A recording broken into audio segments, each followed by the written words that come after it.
Alors, bonjour à tous, c'est Madame Blaïdouni. Je vais assurer vos cours de français pour ce trimestre-là. Nous allons entamer le projet 3 qui est intitulé « Présenter le lycée, le village, la ville ou le monde de vos rêves pour faire partager vos idées ». Alors, notre intention communicative, c'est relater pour informer et agir sur le destinataire. Notre objet d'étude sera le reportage touristique et le récit de voyage. Ce projet-là est divisé en 3 séquences.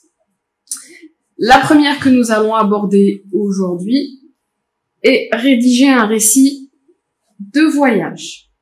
Alors, je vais vous demander tout d'abord de m'écouter attentivement. On va expliquer ce que c'est qu'un récit de voyage.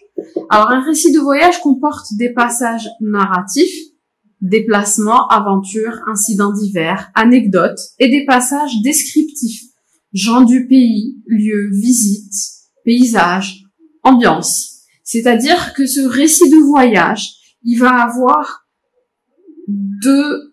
comporter des passages où on va raconter et des passages où on va décrire. Alors, la narration accompagne dans un ordre chronologique la description et lui sert de fil conducteur. Les paysages descriptifs ont pour but de montrer, de présenter, de faire voir les lieux, les personnages, les événements, dont l'auteur est spectateur et dont il est aussi témoin. Donc ici, le narrateur, il va nous raconter, il va nous décrire un paysage. Pour nous le décrire, il va nous le raconter. Il va faire ça dans un ordre chronologique qui va l'aider à avoir un fil conducteur. Ce qui va l'aider, c'est la description. Alors, l'auteur utilise la première personne du singulier pour faire partager au lecteur une expérience personnelle, c'est-à-dire ce qu'il a vu et ce qu'il a vécu. Je vais vous inviter à lire un texte que vous avez dans votre livre, page 88, et de faire son analyse. Vous avez des questions à la page 90, et nous en reparlerons à la prochaine séance. Pour l'instant, nous allons voir un point de langue. On va parler de la proposition subordonnée relative. Alors, pour la proposition subordonnée relative, c'est déjà un prérequis, puisque vous avez déjà fait ça au collège et en première année secondaire. Maintenant, on va faire un petit rappel et entamer notre leçon. Alors, je vous donne un exemple. J'ai fait un rêve. Ce rêve était magnifique. La phrase qui est en dessous, j'ai fait un rêve qui était magnifique. Alors, ce qui, c'est le pronom relatif. Peut-on supprimer la proposition subordonnée relative? Oui, on peut la supprimer. Donc, c'est une proposition subordonnée relative qui est explicative. Elle apporte juste une précision supplémentaire et elle peut être supprimée sans que cela modifie le sens de la première phrase. Je peux dire « j'ai fait un rêve », tout simplement, sans pour autant donner plus d'explications. Maintenant, il existe une autre proposition subordonnée relative qui est déterminative. La proposition subordonnée relative déterminative est essentielle à la compréhension de la phrase. Elle fait partie intégrante du groupe nominal.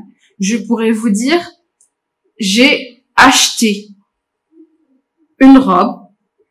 Là, si je rajoute une phrase, une proposition subordonnée relative, elle va être explicative parce que ma phrase reste compréhensible sans que je rajoute une proposition. Alors ici, je vous ai fait un petit exercice où vous allez plus comprendre la différence entre l'explicatif et la déterminative. On va prendre la première phrase. Aujourd'hui, on passe l'évaluation dont notre maître nous a parlé. Alors, si je vous dis aujourd'hui, on passe l'évaluation, d'accord, mais quelle évaluation? Donc là, j'ai besoin d'une proposition subordonnée relative qui est notre maître, dont notre maître nous a parlé. Là, elle est juste explicative. Ensuite, la deuxième phrase. La leçon que l'on a fait hier est très importante. Si je viens et que je vous dis la leçon, vous allez me dire oui, d'accord, mais quelle leçon? Alors, que l'on a faite hier est très importante. Donc, cette proposition subordonnée relative, là, elle est déterminative. Elle n'est pas explicative. Si je la supprime, ma première partie de phrase n'a aucun sens. La leçon. Troisième phrase. La veste que je t'ai achetée est très chère. Alors, que je t'ai achetée est très chère, c'est la proposition subordonnée relative. Et là aussi, elle est déterminative. Pourquoi? Parce que si je la supprime, ma phrase n'a aucun sens. La veste. D'accord? Oui, mais quelle veste? Donc, je suis obligée de rajouter ma proposition subordonnée relative déterminative. Là, elle m'explique vraiment, elle donne un sens à la phrase. Quatrième phrase. J'ai récité le poème dont je t'avais parlé. Alors, ici, ma proposition subordonnée relative, vous voyez qu'elle est juste explicative. Je peux très bien dire, j'ai récité le poème.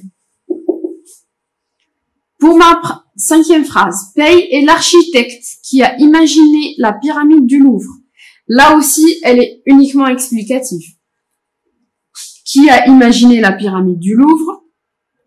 C'est une phrase qu'on peut supprimer. Paye est architecte. Ma phrase est juste. Maintenant, quand je rajoute qui a imaginé la pyramide du Louvre, je rajoute plus d'explications. Pour la sixième phrase, les amis que j'ai rencontrés sont fiers de moi.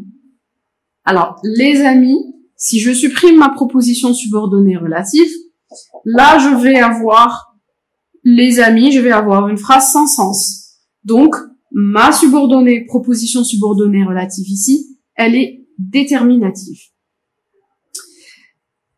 Pour ceux et celles qui ne font pas la différence entre proposition subordonnée relative et proposition subordonnée complétive, avant le qui se trouve ici, le qui ici, s'il y a un nom avant le qui, c'est une proposition subordonnée relative. Si c'est un verbe, c'est une proposition subordonnée complétive. Ici, nous parlons uniquement de la proposition subordonnée relative. Je vous réinvite encore à lire le texte, page 88, et répondre aux questions de la page 90 pour pouvoir faire la suite de notre cours la séance prochaine.